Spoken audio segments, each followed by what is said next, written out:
They were very punk rock.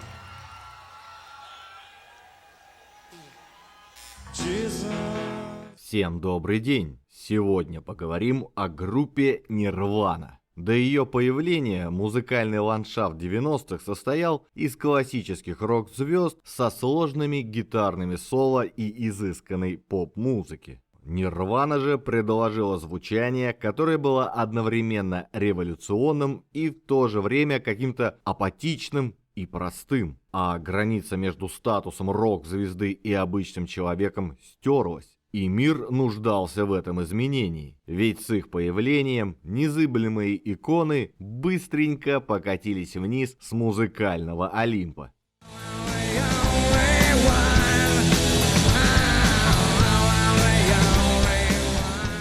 Итак, в классическом составе Nirvana отметилось 3 человека. Как ни удивительно, ни один из них буддистом не был. Название выбрали после мучительных попыток найти что-то, что звучало бы хорошо и не так жестко, как, скажем, у всяких панк-коллективов. Лицом и самым заметным участником был гитарист и вокалист Курт Кобейн. В его биографии много разукрашенных пятен. Он сам, то ли создавая образ, то ли не желая раскрывать истинного прошлого, придумывал всякое и скармливал байки на радость журналистам и горечь биографам. Но что доподлинно известно, так это то, что Курт родился в 1967 году у молодых родителей. Отцу было 21 год, а матери всего 19. Они были небогаты, но о сыне заботились как могли. Иногда это даже означало применение физического насилия. Больше всего Курт боялся отца. Если тот был не в духе, мальчик прятался от грозного родителя в шкафу. Их отношения выровнялись, как ни удивительно, только после развода родителей в 1976-м. Решив остаться с отцом, мальчик взял с него клятву, что тот никогда не женится и что в доме будет царить мужское братство.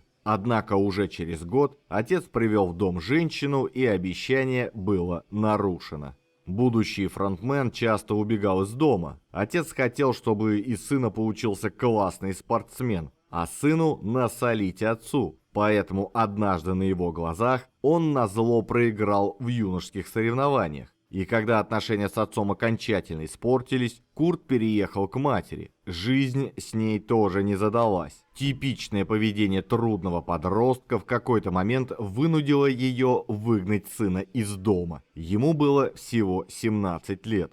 Впоследствии Курт женился. Его избранницей стала Кортни Лав, вокалистка гранж-группы Hole. И поклонники, и сами участники Nirvana браку доверяли мало. Посмотрите, мол, что стало с Битлз после Йоко Оно. Оно и не мудрено.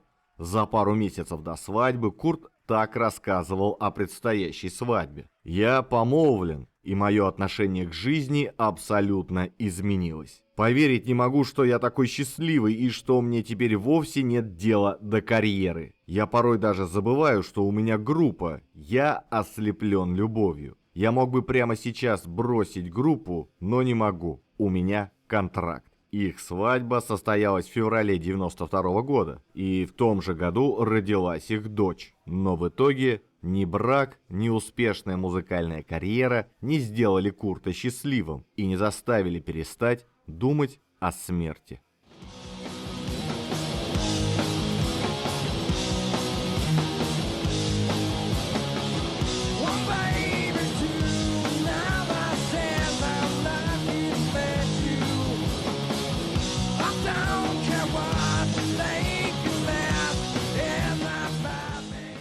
Басист группы Крист Новоселич также стоял у истоков Nirvana вместе с Куртом. Его родители приехали в США из Хорватии и постоянно переезжали с места на место. Что и говорить, Новоселичи только и были что новоселами, как бы грустно это не было. В Абердине семья оказалась в 1979 году. Крист, от природы застенчивый и нелюдимый, с трудом заводил себе друзей. Музыка, как водится, стала его единственным спасением. Поначалу он увлекался классикой, Led Zeppelin и Black Sabbath, но вскоре познал и более жесткую панковскую музыку – Ramones и Sex Pistols. Вскоре в его жизни появился Курт Кобейн. Ну а Дэйв Гроул присоединился к Нирвана только в 90-м и был по сути уже пятым барабанщиком за историю группы, но поклонникам он запомнился лучше всех остальных. Возможно потому, что он единственный из всех бывших барабанщиков после распада группы добился внушительного успеха на музыкальном поприще. Родился Дэйв в 1969 году и с самого детства интересовался всем, что издавало звуки. Прилагать много усилий к учебе ему не нравилось, поэтому вскоре мальчик бросил заниматься с преподавателями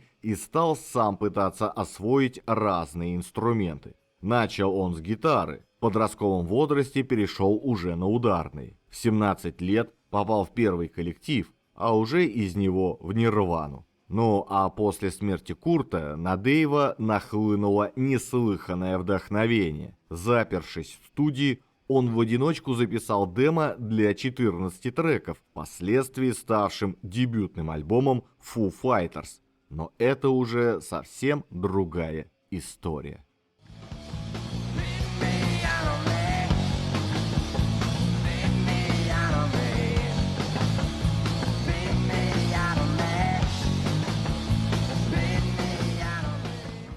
Многим известно, что путь буддиста к нирване начинается с 4 истин, а путь наших сегодняшних героев начался на школьной скамье. Курт Кобейн и Крист Новоселич учились в одном заведении, но на уроках не пересекались и не слишком-то обращали друг на друга внимание. Все изменилось, когда они столкнулись на репетиции местной абердинской рок-группы. Увидев знакомое лицо, Курт тут же подскочил к Кристу с предложением собрать собственную группу. Но название первой группы Курта было, мягко скажем, непечатным. Поэтому Крист ожидаемо отказался. И целых 3 года ушло на то, чтобы он все-таки не осуждал книгу по обложке, послушал и согласился, что с этим можно работать. Официально биография группы берет начало зимой 1987 года. Крист был басистом, Курт солировал на гитаре и вокале, оставался барабанщик. Впоследствии казалось, что это место проклято, потому что ни один из потенциальных участников здесь не задерживался. Лишь в 1988-м в группе появился Чет Ченнинг и остался в Нирвана вплоть до 90-го года. Ну а первый сингл группы вышел в ноябре 1988-го.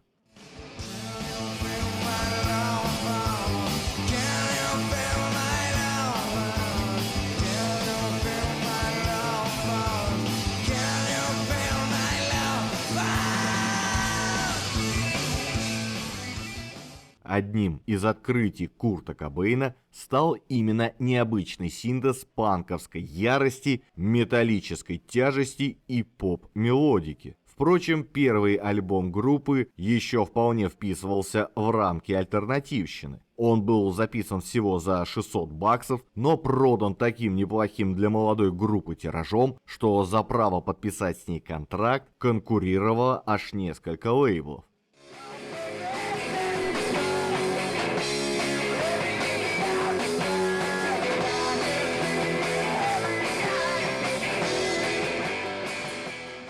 Тендер выиграл лейбл Geffen, и группа засела за запись нового альбома. Материал, на взгляд студии, был настолько перспективным, что на роль пробивного хита претендовало несколько песен. И одной из них была песня, которую Курт поначалу окрестил «Гимн», будто чувствуя, что вскоре ее назовут гимном поколения. Но песня с таким названием обнаружилась у группы Bikini Kill, и пришлось срочно сменить патетическое гимн на более ироничное «Пахнет подростковым духом». Была тогда такая марка дезодоранта для подростков Teen Spirit, выпускаемый фирмой Menon. А подруга Кобейна, Кэтлин Ханна, как-то взяла и написала на стене его дома «Курт пахнет Teen Spirit». Она имела в виду, что он пропах дезодорантом, которым пользовалась его тогдашняя девушка Тоби Уэйл. Курт же узрел в этой фразе глубокий смысл, а о названии дезодоранта узнал лишь после выхода песни. Зато фирма Мэнон изрядно погрела руки на такой бесплатной рекламе. Забавно, что басист группы Новоселищ песню поначалу вообще не оценил, ведь сначала у Курта был лишь риф и дикий припев. В результате, когда песню довели до ума, все были в восторге,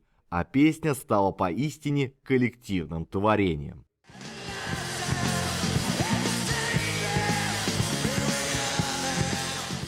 А если вам нравится ролик, не забудьте подписаться и поставить лайк. Если хотите послушать музыку, заходите в мою группу ВКонтакте. Там я собираю все треки из роликов, а в своем телеграм-канале я делюсь впечатлениями при их создании. Все ролики я делаю самостоятельно в свободное время после работы на чистом энтузиазме. Поэтому, если вы считаете, что мой труд достоин поддержки, помочь мне вы можете через сервис Boosty. Также веду страницу на Яндекс.Дзене. Если пользуетесь им, буду рад видеть вас и там. Все ссылки оставил в описании под видео.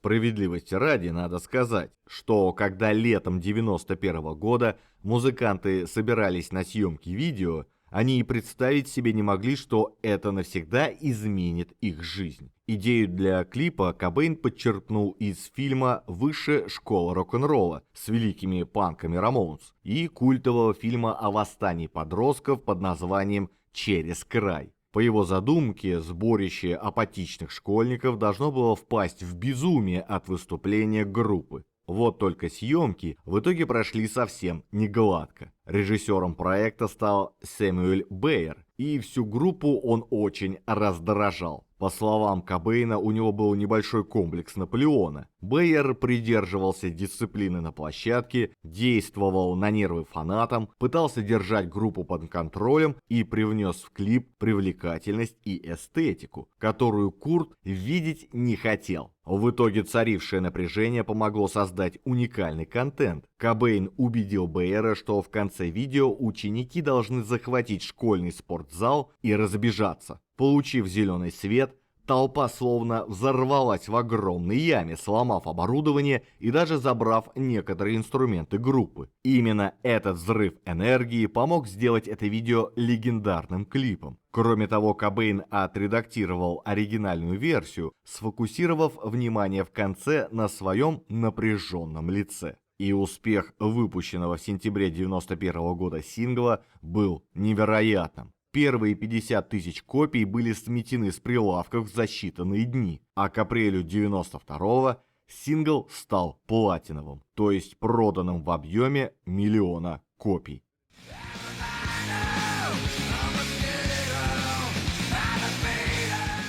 Масло в огонь подлил и второй сингл под названием «Приди таким, какой ты есть», где под меланхоличный гипнотизирующий риф Кобейн отмороженно пел очередной мутный текст. Сам автор вообще не хотел сдавать эту песню синглом, и у него были для этого весомые основания. Знаменитый риф был по сути стащен Куртом из песни 80s группы Killing Joke 1984 года выпуска. Обокраденные музыканты не раз указывали на этот факт в интервью, но, по-моему, до суда дело так и не дошло.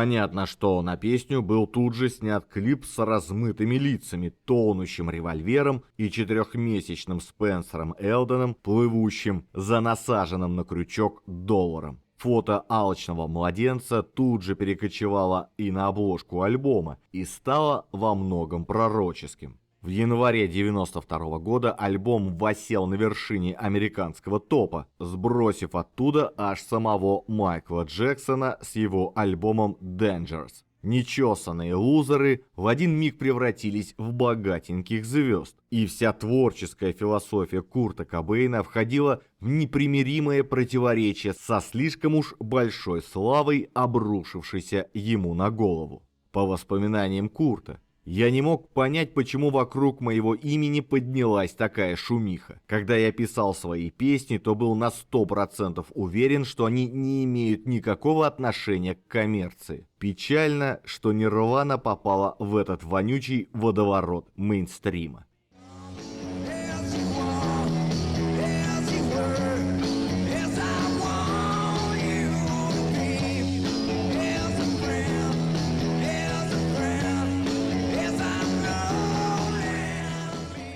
Как раз в ту пору Дэйв Гролл уже стал постоянным участником Нирваны. Чет ушел, хлопнув дверью и заявив, что его здесь никогда не ценили, не любили и не уважали. А выступления группы проходили под несмолкаемый рев фанатов. Но Курта это не утешало. Доведенный до отчаяния своим перфекционизмом, каждый концерт он заканчивал битьем инструментов. Публика, ничего не понимая, тем не менее ревела еще больше. И вскоре разбивать инструменты стало фишкой группы, без которой не обходился ни один концерт. Новое оборудование, возможно, и влетало коллективу в копеечку, но они были уверены, что могут себе это позволить. Как, впрочем, и некоторые другие выходки. На хедлайнерское выступление Нирвана в Рейдинге в 1992 году Кобейн выехал в инвалидном кресле, тем самым выказав отношение к слухам о его болезни и скорой кончине коллектива. Напитавшись ревом публики, фронтмен встал, подскочил к микрофону и начал петь с истинным юношеским задором. Через пару недель группу пригласили выступать на MTV Video Music Awards. И там тоже не обошлось без казусов.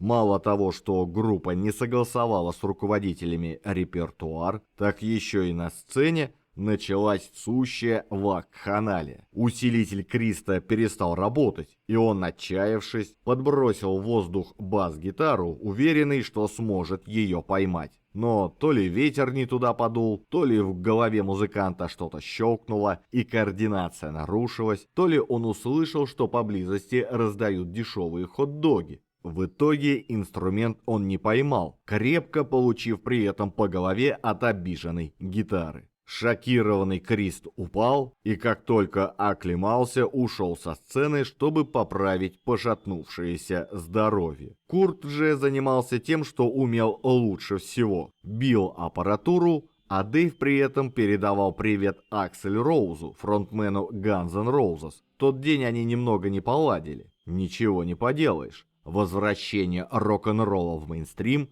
выглядело именно так.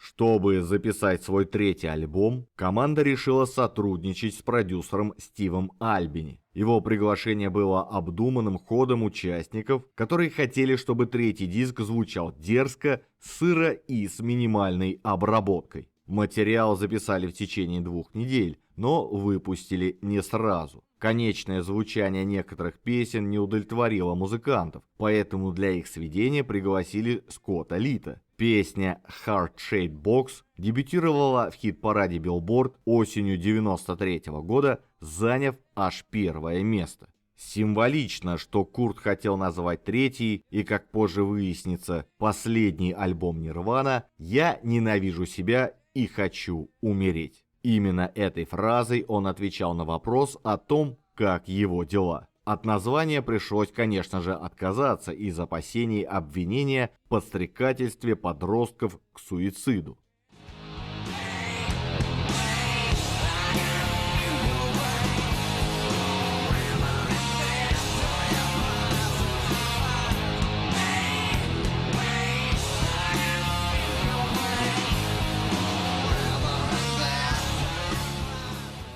Последним знаковым выступлением группы стал акустический концерт для MTV Unplugged, снятый и записанный в 1993 году. Основу сет-листа составили каверы, в том числе на известнейшую песню Дэвида Боуи «Человек, который продал мир». И насколько мне известно, многие и по сей день считают, что ее оригинальным автором и исполнителем был именно Курт.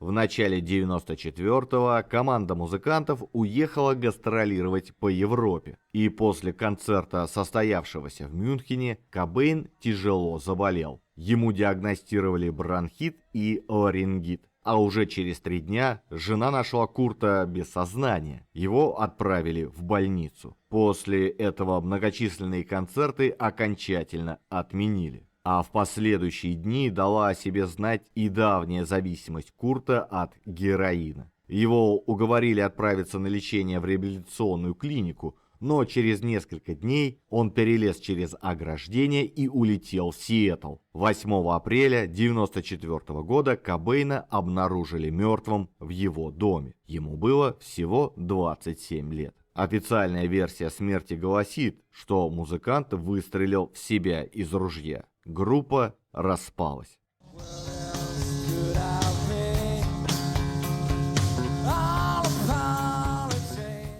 Многие суперуспешные и даже умеренно успешные группы сразу после окончания карьеры начинают выпускать концертные записи, невыпущенные демо, недоработанные треки. Крис и Дэйв тоже планировали этим заняться, но на их пути встала Кортни Лав, заявившая, что бывшие товарищи Курта наживаются на его наследии. Незадолго до смерти фронтмен и сам ворчал, что делает в группе больше остальных, поэтому ему должны доставаться 70% выручки за музыку и все 100% за тексты. Кортни, Крис и Дэйв помирились только в 2014 году, когда Нирвану вводили в зал славы рок-н-ролла. И то вскоре женская половина враждующих раскопала топор войны, наточила его с новой силой и начала расточать повторные жалобы и обвинения. Хотел ли Курт, чтобы рассорились его близкие люди?